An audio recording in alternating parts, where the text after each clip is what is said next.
G'day friends and fans, welcome to Dave Talk Stuff, Ukraine War Update for the 15th of May 2026. The Russian forces have taken Nikovica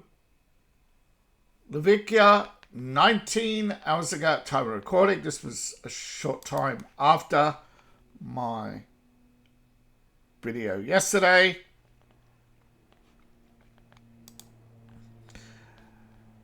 Now, it's an industrial town known for its thermal reactor,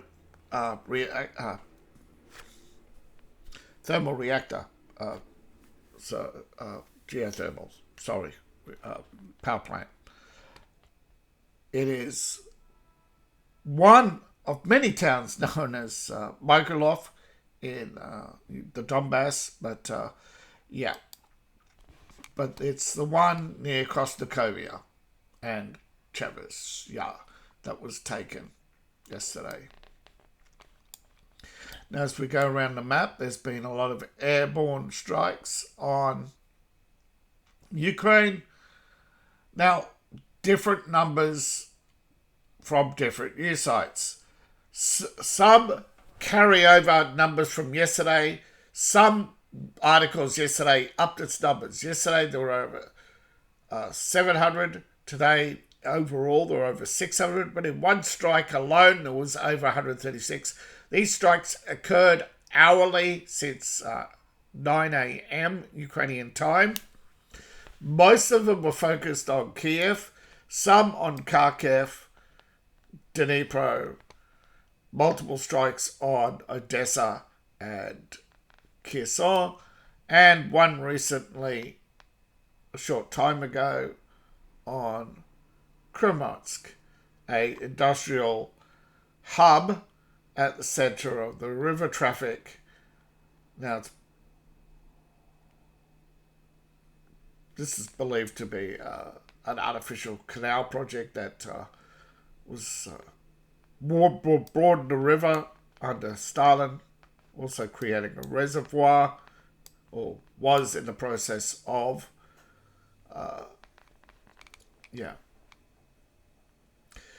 Now,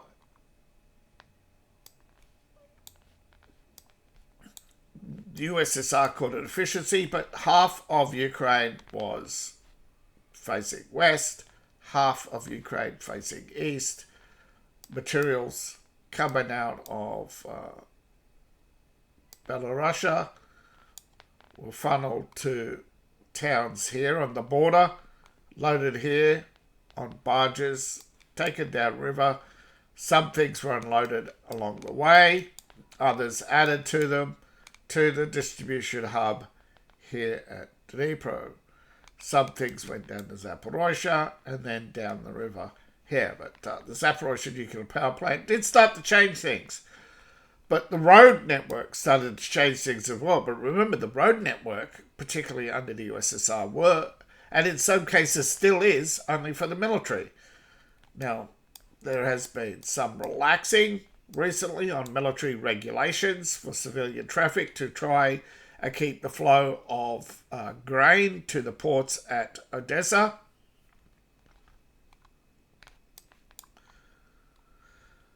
As we look around the map, there's a little bit of action in Sumy, but here we go in Bos, the usual tit for tat. We have the spat at Lyman. We have the offensive here at Kryna Luka, which is actually spreading across the front. The Russians are so close when the Ukrainian serve borscht, they are looking out for Russians coming to the wrong meal line. What a faux pas. Showing up at the wrong party. Yeah, here we go. The Ukrainians have not marked off the town. But that's where we're at. They have not marked off the town. They have done this before. We have seen them sit for weeks before they updated Chavez Yar, Bakhmut, Donetsk, parts of the Donetsk River when that was captured. were not marked off for almost a year. So that's just the way it goes. Those little river crossings sometimes don't get used, but they're still guarded. They were shortcuts built by the Soviet era, so they ruined. Yeah, that's why a lot of river margins are flat bottomed and shallow, because there are hidden crossings under the water that a normal boat would hit and break or get broken on. Now there are reports as well of Russians in these towns, but no, and again, a lot of this is more to do with the range of HIMARS and artillery out of Kroshtakovia, but they are trying to get close to breaking without losing a large loss of life. Ukraine keeps bragging how they've inflicted a large loss of life on the Russians, but there's no evidence on the Russian side of that, particularly with the numbers of POWs being exchanged. You often see hardly any dead Russians exchanged for a lot of dead Ukrainians, which means the Russians advancing, Ukrainians are making their last stand rather than surrendering. That's why there's so few POW exchanges. But there are large numbers of POWs dating back to when Russia did overwhelm the Ukrainians, then made the tactical error of withdrawing because they thought they were going to get what they wanted. Zelensky. That's why they can't trust Zelensky. And again, some maps show the Russians further up here. This bigger. It's neither here nor there. Russia is not taking any other significant towns, although they are pressuring. And they're closer here. Again, pressuring here. Taken almost all of this, but the map technically cuts off because there is a kink. It's not a straight line. This should be further up, but it's neither here nor there. The Ukrainians held on against the Russians here for now. The Russians haven't crossed the river here, so the Ukrainians are probably going to reoccupy some of the positions, particularly at Nikopol. They mostly escorted the civilians out, though, even though the Russians haven't crossed the river.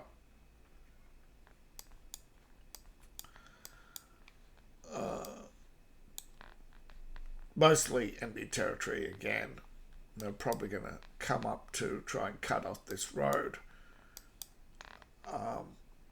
They have entered and occupied, but not taken the entire town. And in other areas, they're pressuring as they're clearly trying to come back to take crossing it all off, which would cut all this and force the Ukrainians up and out. And a lot of this would also be at risk.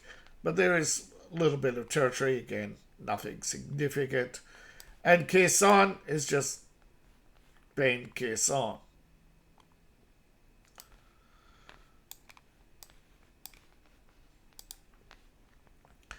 Reminder that this channel is sponsored by you, the ring your audience. Buy a coffee cup today. All proceeds help the channel. empireofelves.myshopify.com. That's empireofelves, one word, myshopify.com. Now the Russians, in a surprising move, has turned down jets from China. And in fact, China has only supplied raw materials and ammunition, and so has India.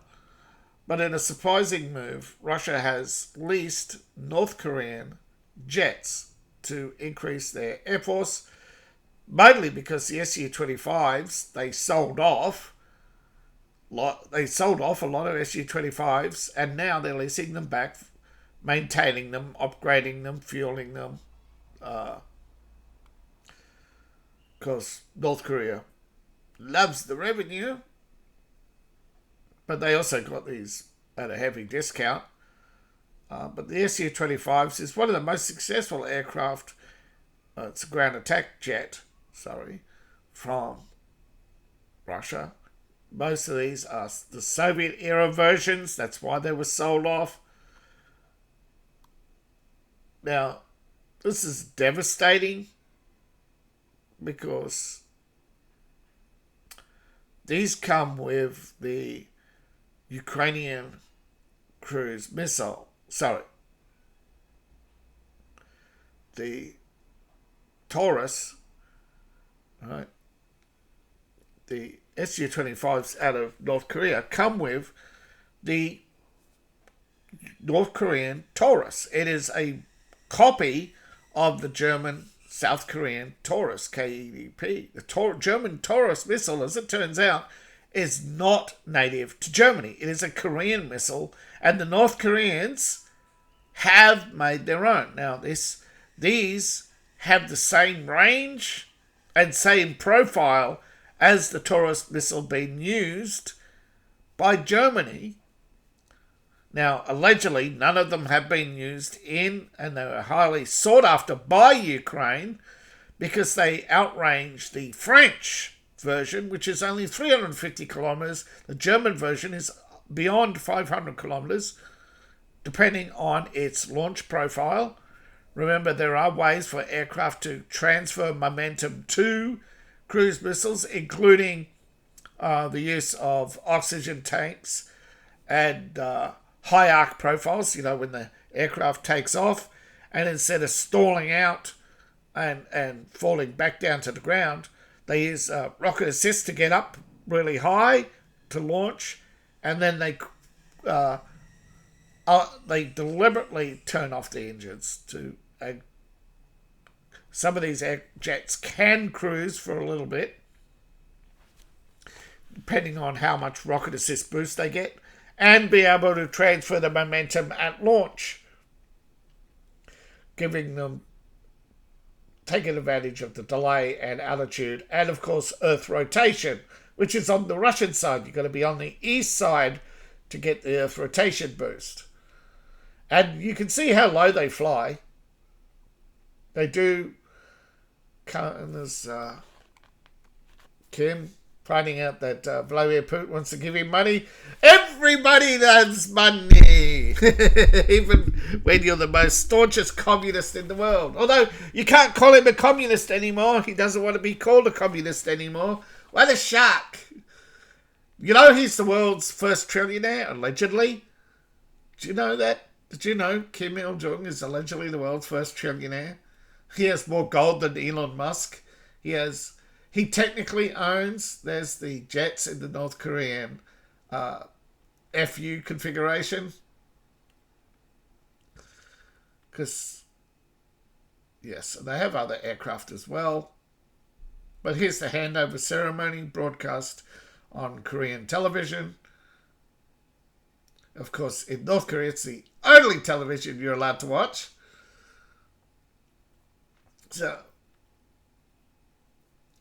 But there you go. They've clearly shown they're adding cruise missiles to each and every aircraft before they fly off. Now, they have offered some guarantees. It's not a strict open contract either. Apparently, it is fixed term.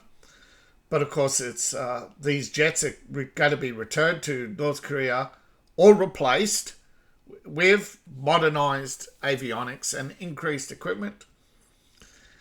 And the North Korea jets, as you can see, are capable of what they call a cloud spray.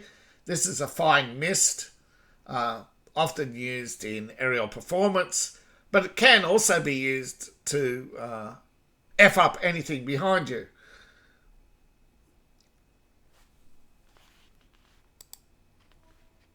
And this is, as you can see, they come with guided missiles as well. They have guided and unguided rockets, as you can see. And they also have various bombs. There's the thing that really has South Korea pissed, is for the cruise missile. As you can see, they've got the cruise missile airborne torpedo. This is These are anti-ship missiles, but they call it an airborne torpedo. That's the North Korean. As you can see, they engaged in mock dogfights for the handover ceremony. The Korean pilots will fly them into Russia, and then the Russian pilot, even though there's been a handover ceremony, they'll babysit their aircraft, basically, as well. There'll be ground crews. There's a whole bunch of things. Armaments. And the deal is just for aircraft. It's for armaments, missiles, air-to-air missiles. As you can see, they've got versions of the American AIM, long-range air-to-air missile. North Korea is sitting on a lot of tech. Yes, it's all stolen, but it's all made with South Korean parts. Because don't forget, North Korea for a long time was making chips for South Korea to keep the cost of the Korean phones down. And there you go. They've got drop tanks. They've got cruise missiles in canisters ready to go.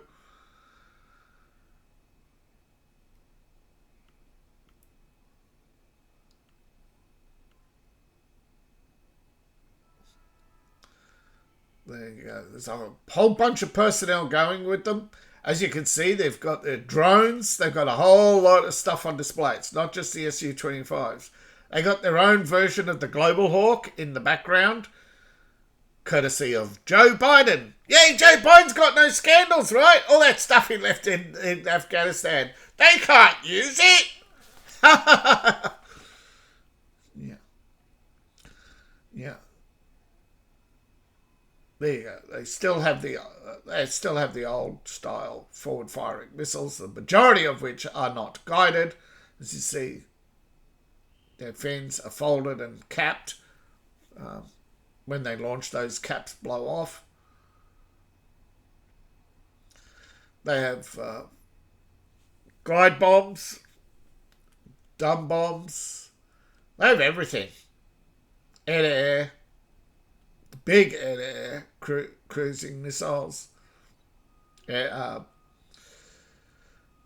their own attack vector, which is weird, sort of.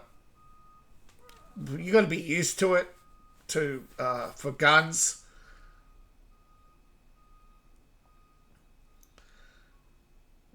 But they're working on precision strike because a lot of South Korean bunkers are hardened. There'll be both sides preparing for war, and now with this big deal that no one's talking about, where that North Korea is offering South Korea recognition in return for recognition and an end to hostilities. It's freeing up North Korea to pretty much lease a huge amount of equipment to Russia. So it could technically double the artillery in a short period of time and release thousands of shells. So South Korea, for now, caught with their pants down because they are suddenly realizing a lot of the tech that they thought and only rumored of is now here on open display being sent to Russia. So there's a huge amount of intelligence that South Korea has missed over the years and that defectors haven't mentioned or mentioned publicly. So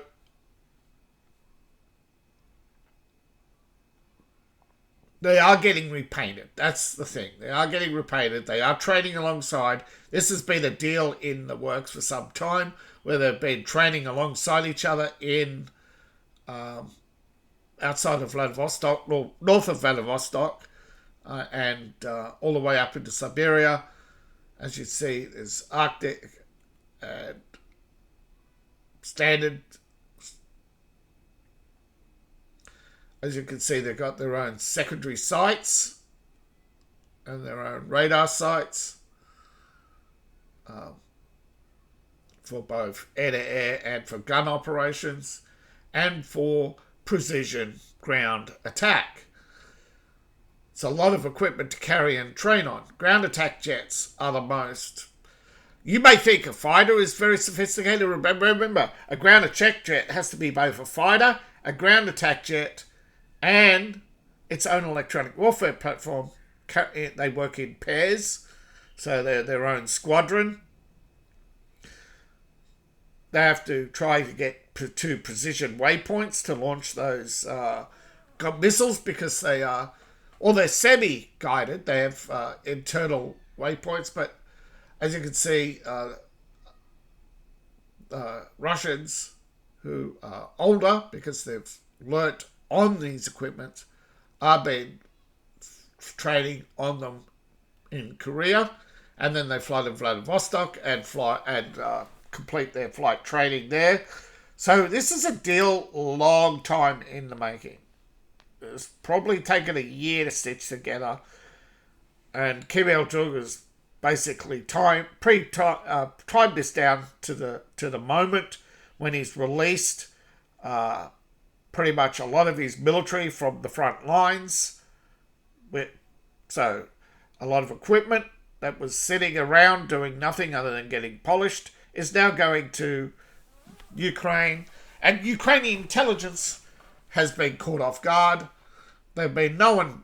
I mean, it's not that American intelligence or anyone, they just haven't known what they're up to, whether they're just training pilots or what. But leasing back equipment, and it's not just the jets. These jets come with ammunition. They come with pilots, ground crews, everything, all trained.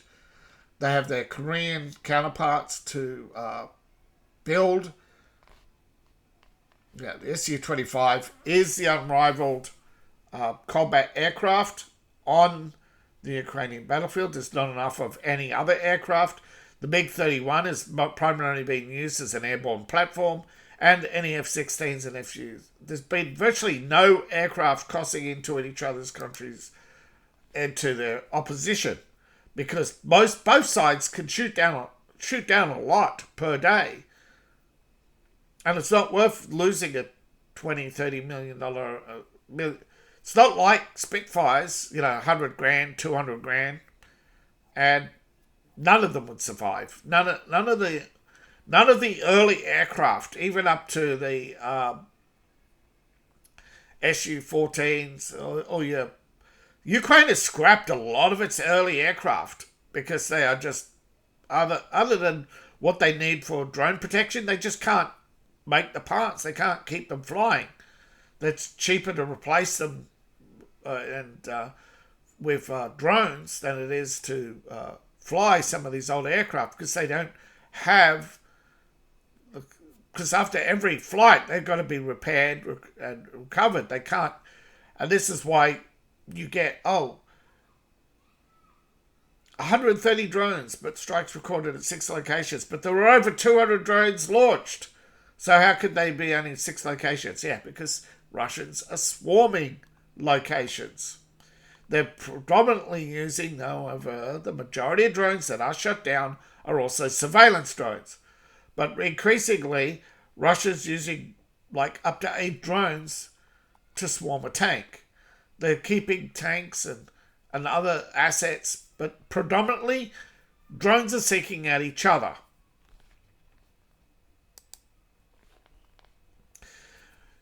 Now, the biggest complaint in Ukraine has been demobilization.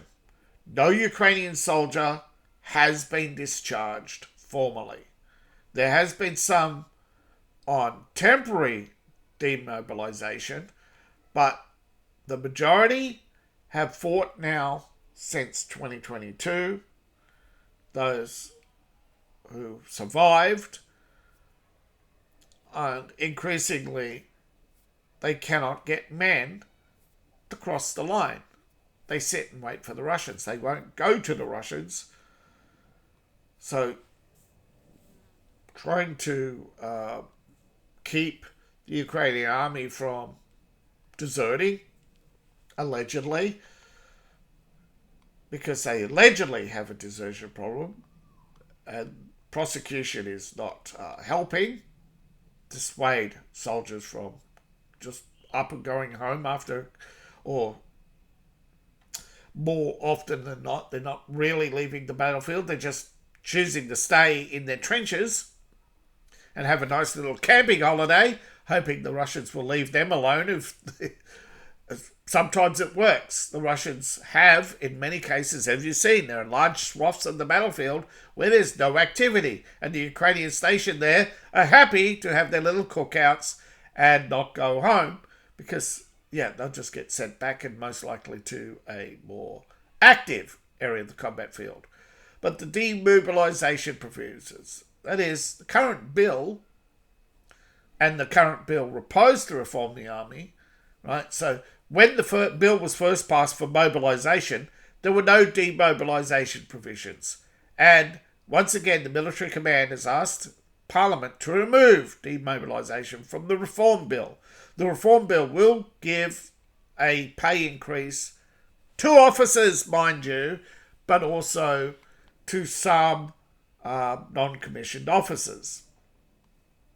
There's also an increase in hazard pay, which will, but not much, but will go to all soldiers. Now, there's plans for time contracts, which means you will be able to leave military service after 2 years. There'll be forms of payment for carrying out specific combat missions, and those who took on the high-risk combat or military charges or whatever you want to call it, or involved in, say, heavy combat defence positions or counter-offensives will get more money. But there are only very narrow specific guidelines for double service. So if they do over and above, if they perform in one of the special operations, they even get even more money. But as you know, a lot of these special operations are suicide missions. And even if you're successful, a month later, the Russians are back. And it's pretty much like trying to burn out wasps. They come back and build the nest. Seems the Russians are very... they've sunk their teeth in the Ukraine like a pit bull right now. But this contract approach has seen a pay rise, average pay rise, from $455 to $685. So this is this is the minimum salary boost, but it's for combat contracts, not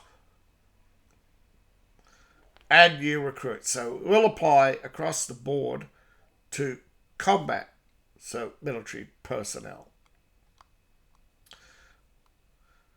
Those and other positions are getting a pay rise as well, but they are going from 10,000 Ukrainian pesos to 20,000, which is a lot. But there's also, as you see here, there's a per day position. So if you're there's provisions for extra money per day for assault and search and rescue, retaking lost positions, etc. Active offensive, that is the alleged coming summer offensive where large amounts of Ukrainians will, across multiple fronts, attack Russia at positions that will only be announced a day before the attack. Basically, if you suddenly find yourself if you're in Ukraine and you suddenly find yourself with a nice meal and a nice little bonus in your payslip, you're going over the wall tomorrow. And you better hope that meal came with ammunition. Now, remember those video games where men are carrying lots of guns? You should see some of the Ukrainian soldiers. They're carrying 3-4 times the normal amount of ammunition. And they're carrying at least 2 sidearms and 2 rifles. They are loading up. Okay, there are positions in Koshenkovia and that where Ukrainians already begun loading up. So Zelensky is building towards something. He's hoping that this money will get more to the front line. But there you go. That's a huge jump from so those on next to nothing have gone to here, and those here have gone to here. And these are per day. So infantrymen, this is the 90 billion. Yeah.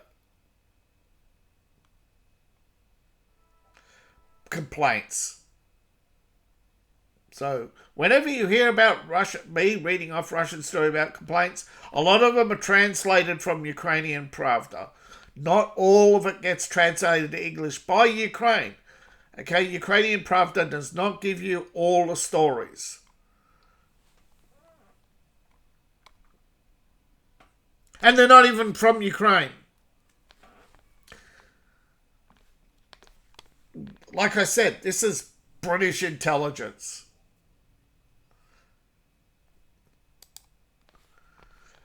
And here we go to Russian intelligence. You at least know Russia's producing its own propaganda, unlike Ukraine, who's outsourcing it all. Gotta admire the dedication. But they do occasionally print some truths.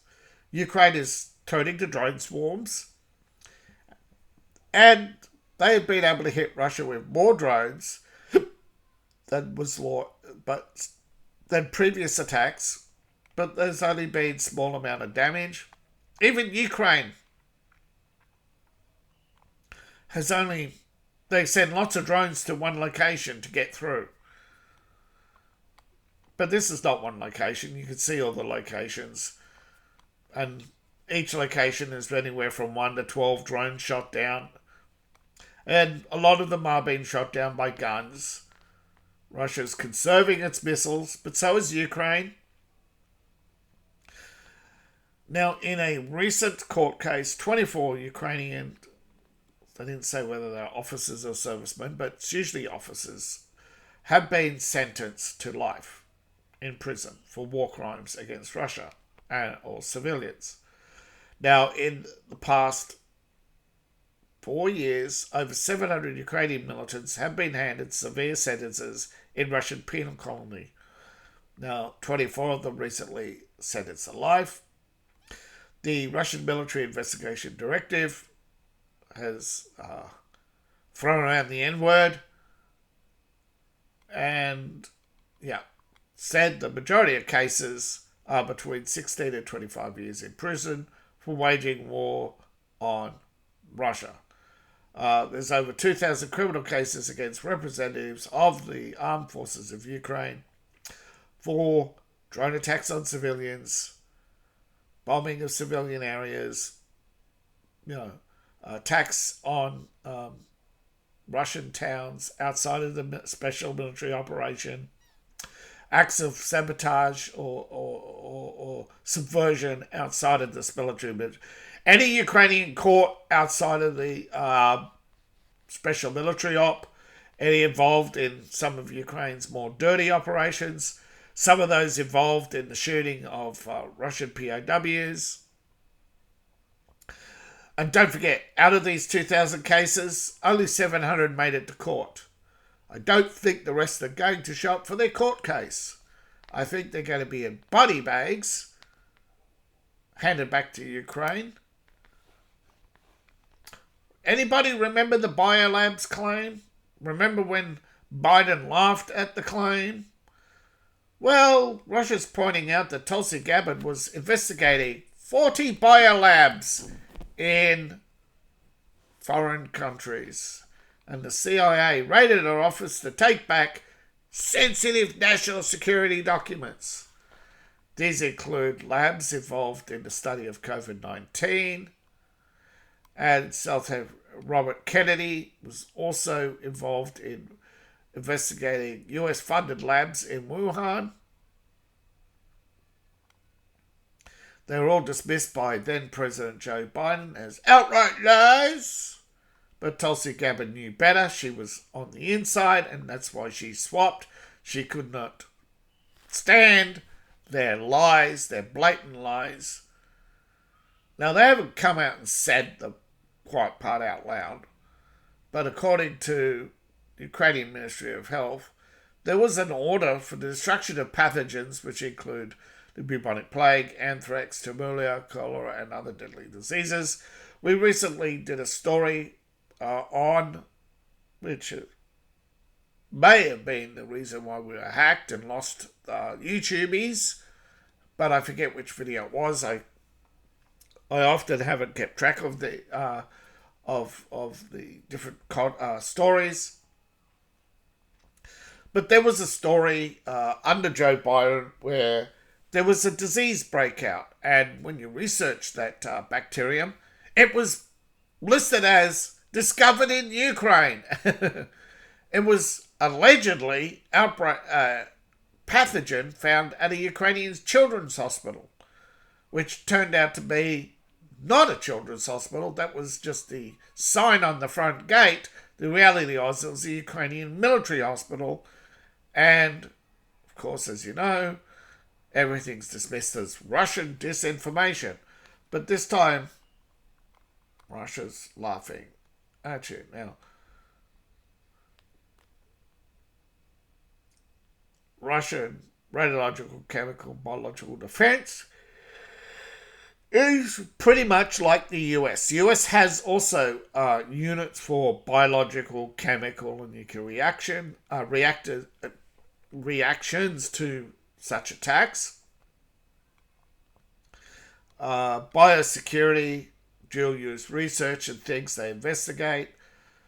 To call her honourable, she's a Ukrainian agent, by the way. She should be prosecuted for being an unregistered agent of a foreign government. But after she quit her office, I do believe she quietly admitted that she was working for Ukraine and registered. And I think Joe Biden backdated it. That's why she quit before the election.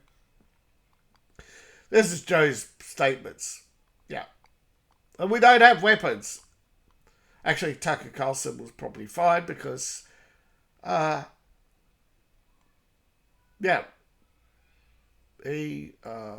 been playing both sides on this. Kennedy, he came out in 23, against it.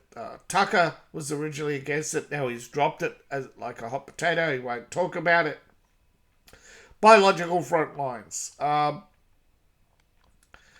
Sometimes what a lab may be investigating, like particular forms of botulism that showed up in baby formula, may just be a coincidence that US baby formula was suddenly infested with the same bacterium found in a Ukrainian children's hospital.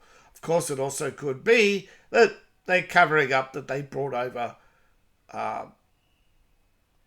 grain or soy from Ukraine and it was contaminated.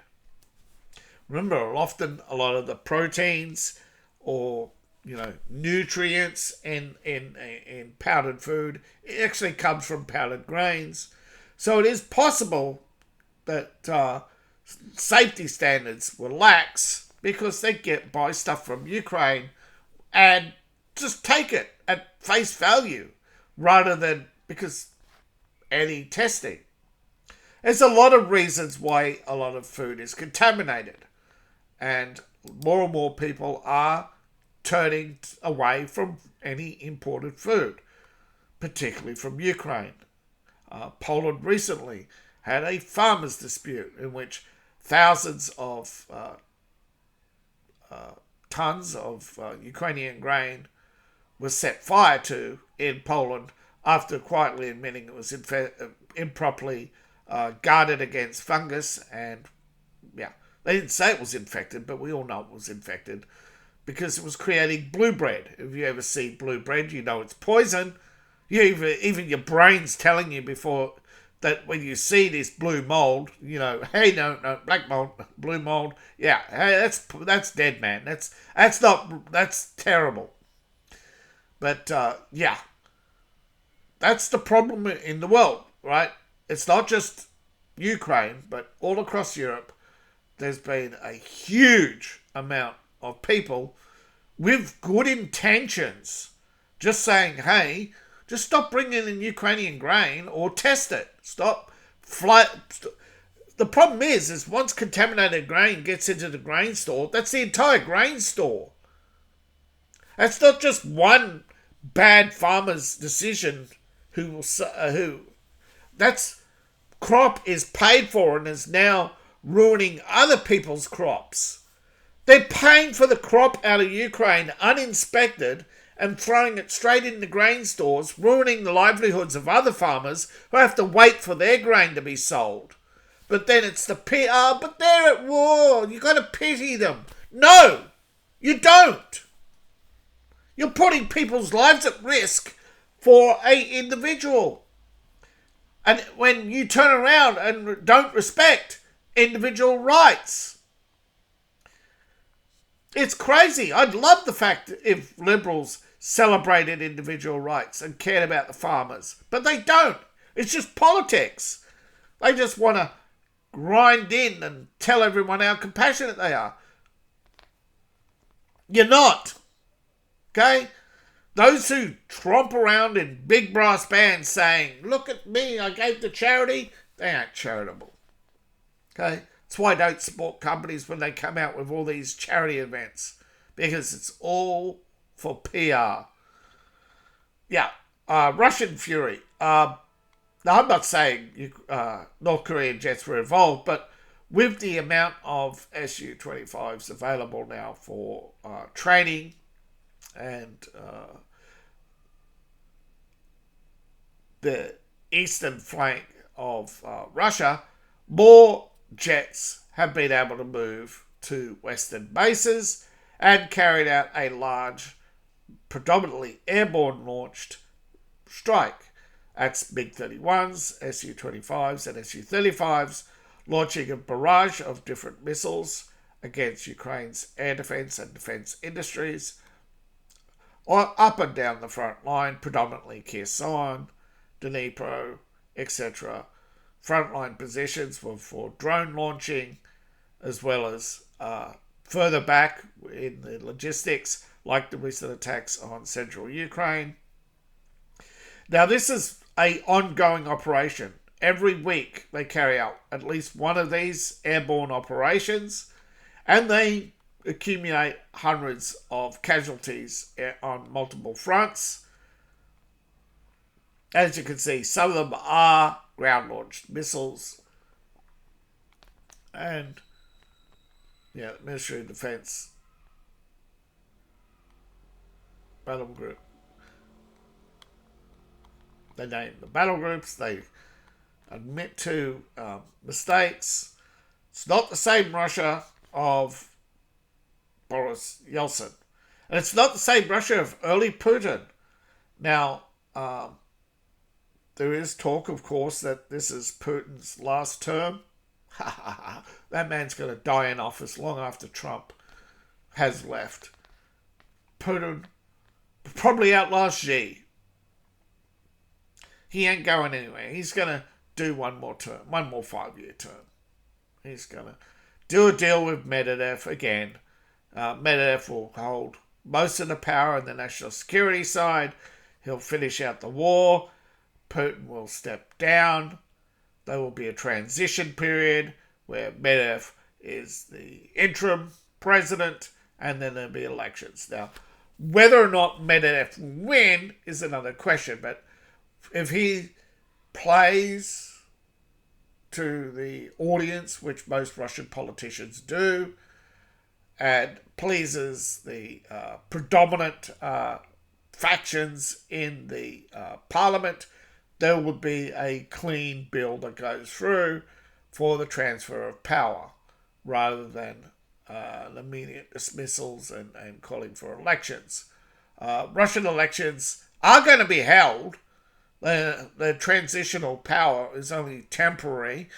This is just a way they do it, right? Where you have the senior officials try to step into the presidency, but they've never been able to successfully get it done before.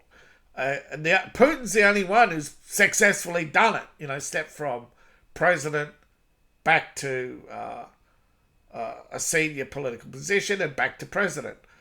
He's the only one who's been able to successfully do it. Medvedev, however, does not have the momentum to transfer back. He has to wait for Putin to finish his term. Now, Zelensky has no one to step up for him. Yemek is facing a prison sentence for money laundering, even if he's not guilty. He's guilty by association with Timuk. Now, Timuk is on the run. He's guilty of association, but Yemes, who is pointed out by Russia to be Zelensky, is not charged with any crime. But because it's all fictional names on a fictional document that's not even real, it's just notes by the prosecutor about the alleged corruption in this housing slash energy slash money laundering, where they take money out invested in the energy sector. Well, something gets blown up, right? They get lots of aid. They underreport how much aid they get from different people. So they skim off the top like 10. They've skimmed over 100 million and put these into big housing projects. And then they rent these houses at exorbitant rates to NATO or themselves and charge the money to NGOs, etc. So they wear down the amount of money, so they put up these expensive housing estates, foreign workers mostly, or NATO personnel, and then they look like your average 3-star hotel, but on paper they sound like a 5-star hotel, or at least reasonable comfort. Like they overstate the size of the rooms, they overstate the facilities. They say luxury bed, and it's like your standard military mattress or Japanese futon. It's just the amount. Same with missiles, right? Did we fire 3 or 4? They'll tick off 4 and sell, and backlog, and so they'll say, oh, look, we bought 50, we launched 50, but in reality there was only 40, and the rest, got split between the contractors. So there's a lot of areas in Ukraine that has got nothing to do with Zelensky with his corruption. But at the end of the day, it's fiducial duty. Zelensky's still the president. He has accepted no responsibility, taken no meaningful action, and allegedly he is the center of this corruption. And because the Ukrainians don't get the vote, they've had the vote yet again taken from them. They've had another extension of emergency, limited rights, mass arrests. There's a mass detention of over 200,000 Ukrainians, some of them allegedly for desertion or refusing mobilization. There's even a case where a man died and they're still pending the court case because the courts and lawyers collect fees for each case. Then the prosecutor officer says, well, he's got to prove that he's dead. He could be faking it. He died in custody. They released and now won't release his body. And his wife can't get benefits because he's a deserter. And she's saying he was injured. But now he has to prove he's injured, which he can't because he's dead. That's bureaucracy, man. That's the worst kind of corruption. Where you got so many rules and the rules impede get in the way of each other. When people wake up, and they do, we've seen this happen with the Nazis, we've seen this happen with the communists, we've seen this happen with many movements over the centuries. But the bigger the movement, the slower it is to die. And if that movement is based on violence, it will die. Now, can some movements survive? Well, Christianity's proved it. Islam's getting there to the point where maybe it will undergo reformation, and it's looking like Christianity is reforming, but not to the positive. And again, Islam is reforming, but not to the positive. But there have been positive movements around the world and of course I forget here, basically Buddhism, Confucianism has survived communism, and Taoism has survived persecution. Falun Gong is going to survive in America and Taiwan and Japan. It's not very popular in Korea. It is a pseudo form of Buddhism. The Wheel of Life is a concept in Buddhism, but it is found in other religions. It's sort of like the tree of life, except it has cycles of reincarnation and that energy in the chakras or whatever determines how the wheel turns in the next life. All these just ways and means of explaining things that people barely understand themselves. But it's a faith, not a science, and people seem to forget that, and that science can't disprove faith, and faith can't disprove science. And in Ukraine, right now, fundamentally, the fundamental religion of Ukraine is changing into a nationalistic pseudo-religion, where the state and religion and the past and this glory to Ukraine. It reminds me of Rome. Rome became a religion. I think Ukraine is nationalism is a religion, and it is toxic, and it is prolonging a war which has never taken into account the people of Donbass's will. So liberals who keep talking about will of the people ignore the most fundamentals of them all. Stand for your beliefs. Enforce your beliefs on yourself before asking of others. Yet liberals always ask others to stand for their beliefs, to honour their beliefs, respect their beliefs, and yet all liberals do is try to hold you account using their own beliefs, but never themselves. You don't see them going after Ukraine for not holding an election in the Donbass. You don't see anyone going after Ukraine for violation of human rights, even though they're now admitting they have no plan to demobilise their army, which means they will fight the men to the death. Or incapable of continuing. And then they've got to prove it in court. Widows not getting paid for years because they have to prove their husbands died in combat.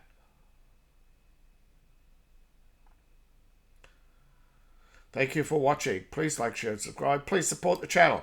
You can support the channel in a number of ways. Ko-Fi, Patreon, buy my books, buy my merch. I appreciate each and every one of you. See you in the next video, and bye for now.